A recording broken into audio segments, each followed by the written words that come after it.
so much, Christine. It is an honor to be here, and I am absolutely pleased to have made new friends, and what such special friends. So it's very nice to speak with you here. There's a lot to be said, and I'm going to try and keep it brief and brilliant. Laura and I have known each other for several years now.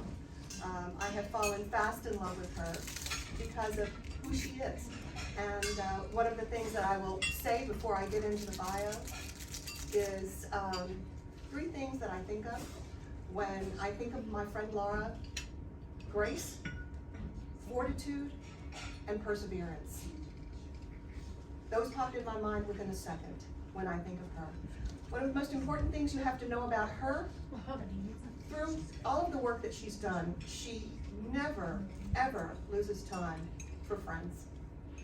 No matter what is going on in her life, she's always there for them. So, here we go. Laura Butler, President and Lead Trainer of Fusion Consulting,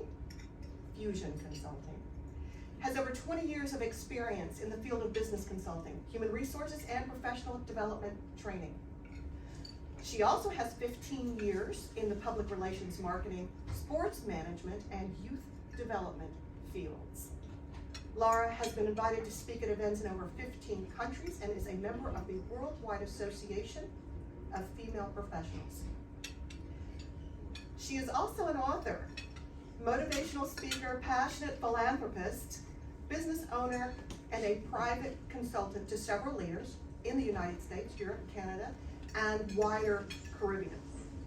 Laura has worked with multiple startups, small businesses, and Fortune 500 corporations. Miss Laura is a former Miss Jamaica and a Miss World franchise owner.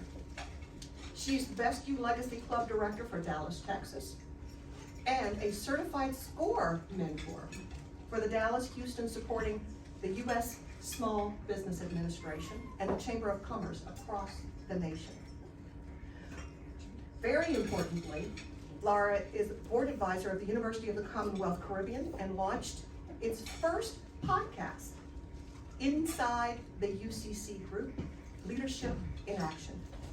In 2021, and a board member of the Phoenix All-Star Football Academy, which has produced soccer players at the highest level in the sport. She is instrumental each day in the development of athletes through these All-Star Football Academy, and international success has reached each and every one of the young people that she has mentored, such as Leon Bailey and Duane Richards with Aston Villa and Chelsea in the UK. She has founded a nonprofit 19 years ago to better prepare young people for the world of work.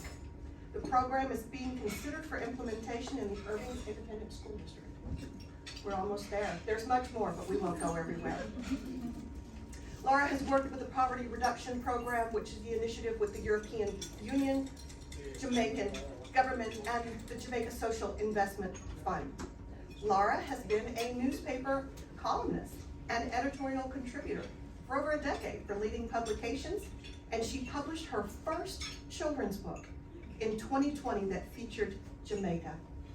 It's entitled The Curious Little Dancing Girl, Izzy, the Mystery of the Leatherback Sea Turtles and the Cove that Protects Them. And the values that are included in this book are absolutely amazing and so fun and playful. I've purchased several from the children in my family already. Laura has worked with Special Needs Olympics, and very interestingly enough, Laura and her team built the first model autistic classrooms in Jamaica. So she has been promoting Grand Jamaica for decades, demonstrating her passion for the country's rich history. She lives her life by the words of Mahatma Gandhi: "We must be the change we see, and to see the world." And Joshua 1:9, be strong and courageous. Do not be afraid. Do not be discouraged. For the Lord your God will be with you wherever you go. So please, here we are, Laura Butler.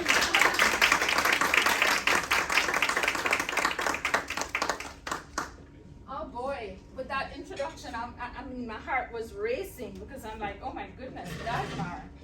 Thank you so much for that. Dagmar's a dear friend. I got a little teary-eyed there because, yeah, the sisterhood is real. So I have so much to share with you. Pull out your phones, get your notepads ready. I'm a trainer by profession, so I'm always looking for the opportunity to share as much as I possibly can. As I was preparing last night, going through just what I wanted to share with you today, I just couldn't help but to feel overwhelmed with my blessings, despite the challenges that we have in our lives. So I'm Jamaican, you hear my accent. I'm holding on to it for dear life. I've been here for about 7.5 years. It's a land of wood and water and out of many one people. It's beautiful, it's my happy place. The children's book, the feature is in one of our favorite places, which is Frenchman's Cove to the far right top. And I hope you can get a copy. The book was really written to bring families back together. We're so divided. You know, the kind of children's book that would encourage parents to go through it with their kids and bring those story times back. And it's all factual, except for mermaids and fairies.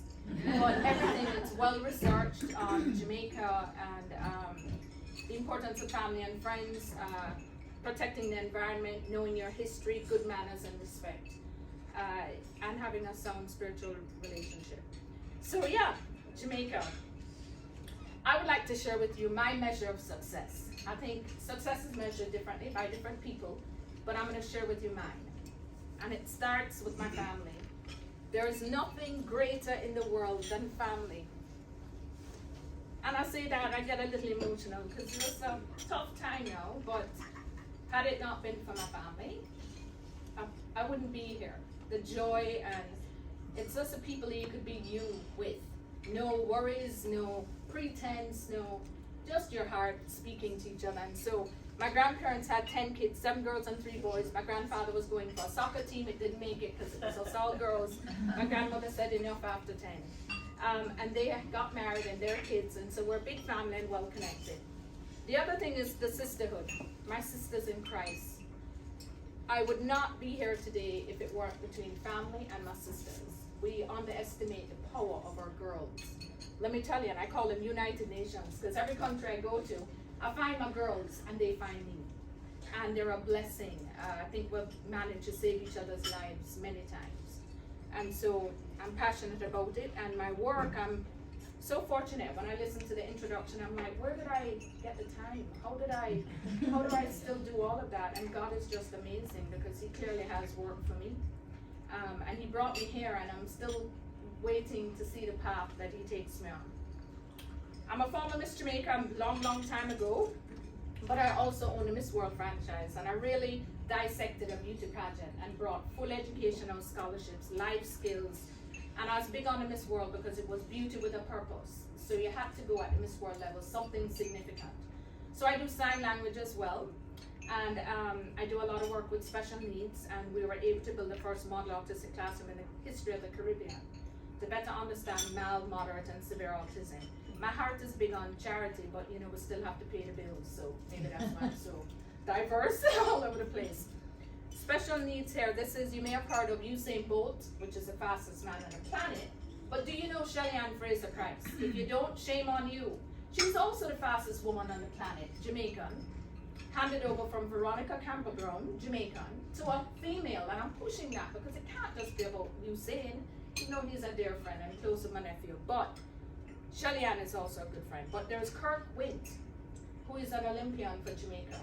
This kid is so amazing. I mean, I've done so much work with special needs in Jamaica and with Lucy Mayer, who is a UNICEF representative some time ago. But Kirk was running a race, and he thought it would be his wheelchair. He can't walk. And he thought, you know what? This wheelchair is going to slow me down. He ran the race on all fours. When I hosted Miss World, every year we'd have a special guest who would ask the girls a question they, wouldn't know anything about. We've had Shelly-Ann Fraser-Price, we've had so many other top women, but I wanted Kirk Wint, and my team said, but Laura, you know, he's special needs, he won't be able to ask a question. I say, you missed the point. Because that particular year, I hosted, there are 80 special needs athletes, and I hosted 45 of them. And I said to my team, put them in VVIP and let them need for nothing. And the whole point was, Kirk, before he got asked the question, we showed that clip. Because there's something in life, when you think your world is tough, listen to the stories of others. It gives you that inner strength that you didn't even think you had. And so they played the clip, and of course with his beautiful smile, Kirk could not ask the question, but it was already written in the script, and MC took over, but the message was delivered. You understand? So a lot of what I do is connected in so many ways. This is a pride and joy. My brother started Phoenix All-Stars Football Academy over 25 years ago, and let me tell you something. This family, we continue to fight for them. 90% of our boys are from inner city communities. The previous prime minister, the first prime minister, Portia Simpson Miller of Jamaica, she passed a rule that all birth certificates had to have the father's name on it, to kind of help them to be more responsible, because there's so many broken homes and so many, you know, single mom homes, and that's a global issue. And so now, imagine when we're taking our delegation to Europe, we take them every year. These kids don't even have a birth certificate. These mothers don't even know who the fathers are in some cases. So my mother calls me up and say, hey, we got another one. That means my brother went and put his name as a father. Because we have to find opportunities. My brother is blue eyes and pale skin, and some of these kids are as dark as night. But he will tell you they're his boys and fight for them fearlessly. We now have over 30 boys playing professionally in Europe, between Malta, Belgium, Germany, Portugal, Austria, and England in the Premier League. You look up Leon Bailey, we adopted him at 5 years old. That kid couldn't read or write up to age 11. He speaks 5 languages now.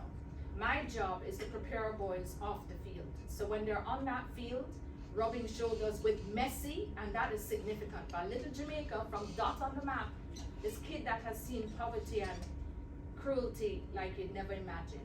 He's rubbing shoulders, he's playing on the same field representing Jamaica or Aston Villa with his team, with Messi, the great Messi. That is phenomenal. That gives me goosebumps every time. But I prepare them off the field. They know how to take them through a 3-course to a 6-course meal. They can handle their interviews well, articulate their thoughts without hesitation. They know the power of brand, how to put themselves together, how to be good ambassadors, and how to invest, and good with financial literacy, and just good manners. You'd never find a Phoenix player greet you without a firm handshake and make eye contact. And these are kids that never had parents that even know this.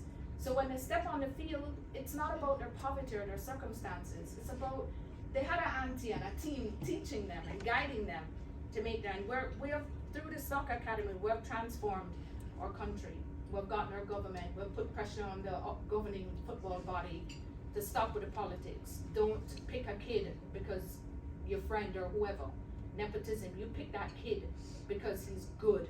Give him a chance, no matter what. And we've been fighting that battle, and we now have the government, and we have FIFA. They no longer need 313 votes, they need 53 votes because of the work my brother and the family has done. So yeah, and here they are, bigger boys. Leon Bailey, some of them have tattoos, shatter my nerves, but hey. So here we go. Key steps to success I want to share with you. The Fish Concept is a book I recommend. It's called Fish by Stephen London. And it speaks of 4 areas that I have applied to my life, and it has helped me in so many ways. First thing, from you wake up in the morning, choose your attitude, because you have a choice. Choose your attitude. If the rain is falling, don't complain about that, or the sun or the snow or whatever it is. Be thankful, right? And that's knowing the difference between living and existing. So many of us are existing and we don't even know the trap we're in. Existing is when you wake up and you're consumed by your heartaches, your pain, your bills, your struggles, illnesses, and everything. And you can't dismiss that. But you do want to start your day focusing on what you're in control of, being thankful, counting your many blessings, showing a heart of gratitude. So choose your attitude, make their day, anyone you encounter, find something good to say. There's always so much negatives that we can send goodness to the universe. My grandmother used to say, karma used to come by sailboat, now it come by a jet plane. Have you ever laughed at someone and turn around and buck some part of you and they say, good, there you go. It comes so fast, so be careful what you're sending out. Send love, because it does come back to you. I remember my father, visiting Jamaica. He has always been a citizen here for as long as I can remember. And he didn't know all the work that I did, and my brother. And I remember him tapping me saying, I have no idea you did all that. It will come back to you, honey. And I said, Dad, if it doesn't come back to me, but it gets to Isabella, my daughter, or my family, or my friends, I'm still so blessed. So choose your attitude, make their day, play. This is sign language for play. Let me say every lady in here do it. Learn to play, you hear me? Life is too stressful. Play. Enjoy your life as best as you can. And finally, be present in the moment. Like you're here now and there's so many distractions. I hope I can capture you and keep you here, even for a brief moment, to share something of value to you. The 7 Habits of Highly Effective People, good book. There's a story that starts in there with a man that was going home one evening, exhausted, tired. The train stops and this man boards with the street children, running wild, crying, screaming, being a bother to everyone. And this man observing went to him and said, Sir, before you came on, people are tired, dying to get home. Now they're irritated in your inability to control your children. Is there nothing you can do to help them? And the gentleman looked at him with now tears flowing from his eyes and said, I've just left the hospital where their mother died in my arms. I'm having such a difficult time, let alone even trying to deal with the children. Suddenly, this is what you call a paradigm shift, when you're given additional information that may have changed your initial perception. The kids were no longer a bother. Why? Because this man was given an opportunity to see things from a different perspective. If we just pause in those moments when human nature is ready to take over and say, love on them, and just trust. Whatever it is, there's always something going on. And in Tuesdays with Murray, it's really a story about a professor who reconnects with a student that he's a fan of. And the professor discovers he's dying and he wants to teach the final lessons of life to the student.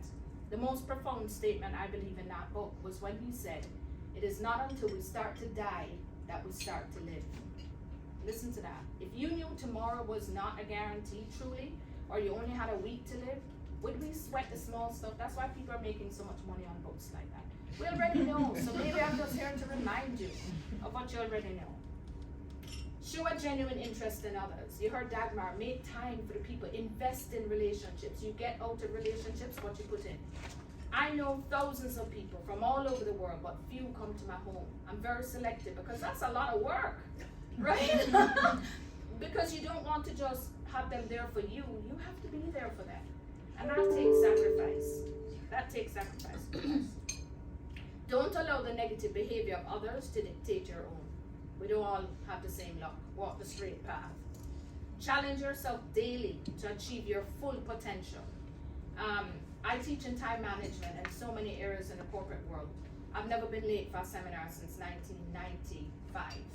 And I think that's a serious accomplishment. If you know anything about Jamaicans, we're always late. If Jamaicans say we soon come, give us an hour. So that was a challenge, but as a professional, you have to challenge yourself to respect people's time. How to position for success. Choose your attitude, which is a part of the fish concept. Build your brand and invest in your relationships. Ongoing learning and development. Anything you can learn. People are like, why did you learn sign language? My question is, why not? You know, my little girl has been signing from she's 2 for no particular reason.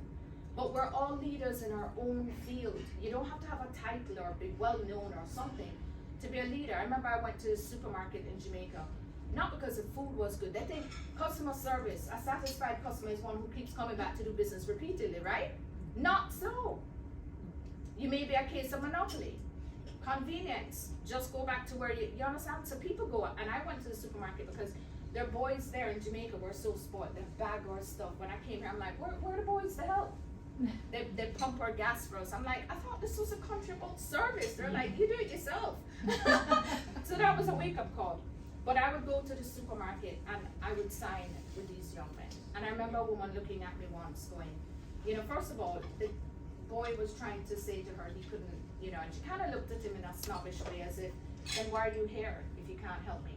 It bothered me, but I told my little girl who was 2 at the time, I said, you remember there are some people in life that we communicate with differently? Well, that young man is, but I don't want you to say anything to him until we get to the car.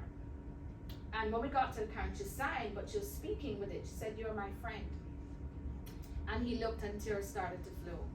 Well, every time we go back to that supermarket now, the first time people saw me signing, they're like, what is she doing? Then it got to, what is she doing? Then it got to, where did you learn to sign? Now, when those people are snubbing them, I'm knowing about what I shouldn't buy or what just went up in price, and you know, they're telling me everything. So focus on the positives and what you have control over. Write a personal mission statement. Companies use it as a powerful tool. Why not create your own, which is your guidance based on touching every aspect of your life, aligning with your values and your principles, and the things that inspire you and motivate you. I believe no meeting happens by accident. It's all by design. Find the things you love to do. Sometimes we don't even know what that is. We've forgotten what that is. Become a subject matter expert. Do well at what you do. Be a person of integrity. If you say, give your word, mean it, and back it wholeheartedly. Maintain professionalism, respect, and good manners. For heaven's sake, good manners. Kids pass, you notice? We would never have that in Jamaica. You could never dare pass. Worse, an older person, you best say good morning or good afternoon, and you're making eye contact. Or they will tell your parents. Learn to manage stress and conflict. We're going to have it. There's no escaping it. Identify what success means to you and learn to manage it. Some of us get success and we don't know how to manage it. My recommendations are spend quality time, uninterrupted time with God. And I stand here today because, I'm a survivor of domestic abuse. I just had to file divorce with a restraining order, something I never thought I would do. I never wanted to get divorced. I came to this country trusting a man who appeared to be a Christian. And they asked the question, then why did we stay so long in things? Never judge until you're in a person's position. I prayed all the time. We went to church every Sunday. And to tell you the truth, when I saw it was just narcissism, things I didn't know, discoveries after discoveries, shocking discoveries.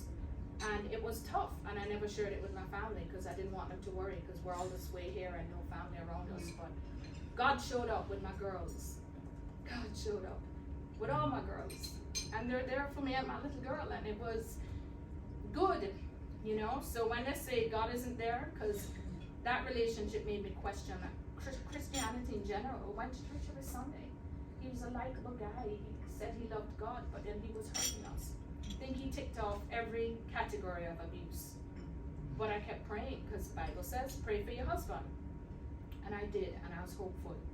But the last straw was when, God just stepped in. And we're free, and we're safe. And I'm thankful for that. So when I tell you, spend time with God, I'm not joking. When the world is around you, He is the one that pilots you through the storm, and He will.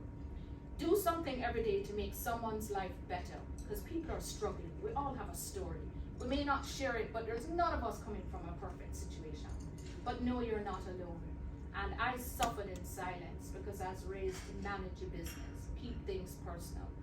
But now I'm okay to speak because it took me about 2 years to be able to, and I'm still on the journey of healing, but it's a process, right? But you're not alone. You're not alone. And the more I speak is the more I hear some horrific stories. And men have this special bond.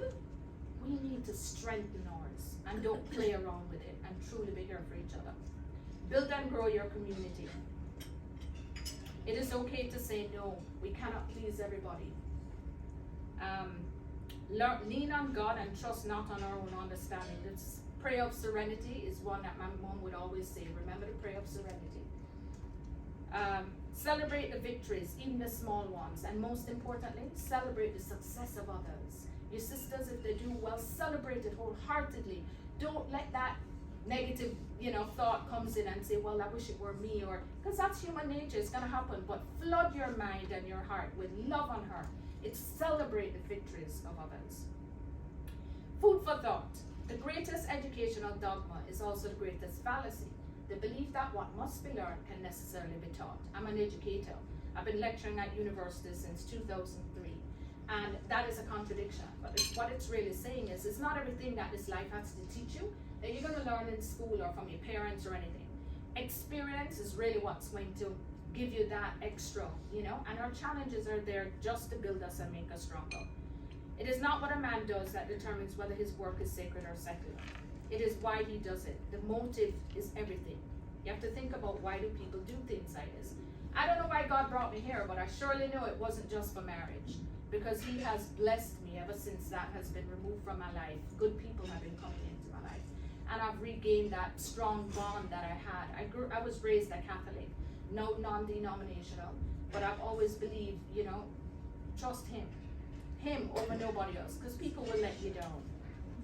You must be the change you want to see in the world. Learn from the past, prepare for the future, but fail not to live. Some of us live too much in the past, the procrastinators, too much in the future, you know, and too much in the moment. But you really should not fail to remember to live. We're not living, ladies, we're not. Sometimes we'll have to remind ourselves to breathe. Have you ever found yourself doing that? You're in the middle of work and you're like, oh my gosh. You have to breathe, and you have to remember that. It is not until you start to die that you start to live. This is a book that is heavy on my heart, Return to Me. We all remember when we're kids, right? When we had big dreams, us girls, you know, and then we became big girls. And then responsibility, we got married and we have kids and our focus shifted. I mean, once you become a mother, you start eating cold food. You know that, right? Everybody else takes priority, and you just somehow we've managed to convince ourselves that we are second-class citizens. Everybody else must get everything, and all of us, but we forget about her. And it's so important that when we go through these challenges and struggles, please remember her, bring her back to life, do the things that make you happy, because tomorrow is not a guarantee. You know, they say, tomorrow may not come, so prepare for it. But there's a quote that says, don't worry about the world ending today. It's already tomorrow in Australia. So you better be prepared. Be proactive and everything. But tap into that. And of course, Joshua 1, verse 9. Be strong and courageous. Do not be afraid. Do not be discouraged. For the Lord your God is with you everywhere you go. Let that be seep in. And then take control of your life and your happiness. It's about time. You know, it's about time. I struggled when I found myself in a situation. I went, well, what do I really like? What do I love? What do I want to do? I was so lost because I was so big on being a good wife and cooking and doing all the loving and the kids and, you know, all of this. And I say kids, I only have one, but, you know, my brother's kids are also mine. And the book that's here, it's a true story. It's my daughter and her two cousins, my brother's two daughters. And what we did as tradition with our culture and everything. So here it is. These are my girls. Isabella, Izzy, Casey, and Nyella. They're in the book, and they're bigger girls now. They're teenagers, and they're so cool. They're the coolest little girls. I have my little girls and I have my big girls, and they're just the coolest on the planet. I'm truly thankful for this opportunity to be here with you all, and I hope there's something of value that you got, maybe just a reminder. I did go a little over my time, but I just wanted to, I hope I wasn't going too fast. You did great. But I really hope you get the message, and the message is God will never leave you, and you have your sisters in Christ, and God will always place all that you need at the time that, you know, because people look at me and say, oh Lord, you get to travel the world, and you know, we're going to Europe again in July. It's hard work, you know, but they're like, you do so much, you all over the place and everything. How do you do it? Sometimes my heart is just damn broken.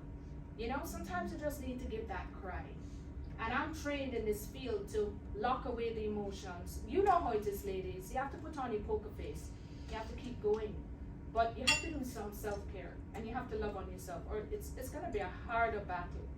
But I trust that what I shared, I prayed about it, and I asked God to move my words, and I hope it touched you in a big way. So, love you all, and let's keep in touch.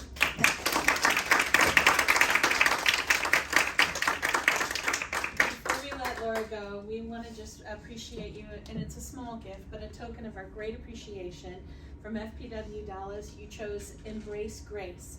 Can you tell us a little bit about that organization? Yeah, I came across that organization through Gateway Church, and it's about single moms who are struggling that just need help, and they do so much work for them. And I've gone and volunteered there, and I know as a parent, as a single mom, that it can be tough. It really can be tough, and they do great work. And so when I heard, thank you all for suggesting that, because when I heard and I was asked, that was just the charity that came to mind. And if you can volunteer, please do go. We write a lot of letters to these mothers, and your hands get tired, but you know, it's all for a good cause. So Fantastic. Thank you so much. Thank you. I appreciate it. No worries. No worries. Thank you.